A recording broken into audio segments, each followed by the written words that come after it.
Good evening. We begin with shocking scenes from a major explosion and fire at Warriewood on our northern beaches. A fuel tanker crashed, sparking a blaze that spread to at least 4 cars. 2 people were killed at the scene and 5 others are being treated for burns. Engulfed in flames, the ruptured petrol tanker lays on its side, stretching right across Mona Vale Road, which became an inferno. 18,000 litres of fuel well alight, setting fire to the surrounding area.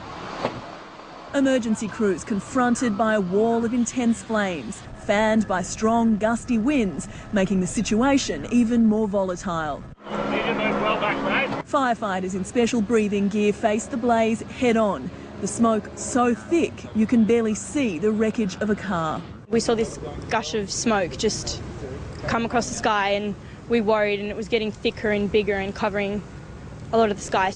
The burning fuel was flowing down the road, setting fire to everything in its path, flowing down to pit water. Suddenly, pops, like big sounds, kept on coming out from it, and then it just kept on rising and rising. The injured are treated by paramedics along the roadside. You can only imagine the horror this woman faced, getting away with burns to her legs. I did see the driver of the truck, I think, and he was in a neck brace and he had gushes to his shoulder and his head. A helicopter flies in more specialist staff as ambulances ferry the wounded to hospital. Onlookers reported numerous explosions, so it's actually quite miraculous that there haven't been more casualties today.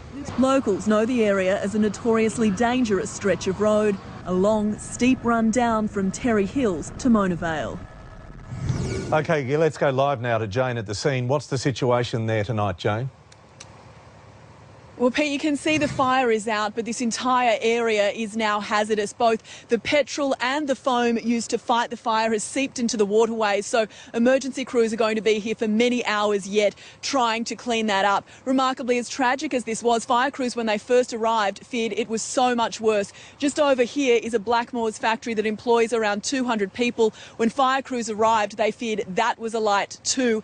Thankfully, it wasn't. There's great praise all round for all the emergency services who were here today, who were confronted by a truly terrible scene. Peter?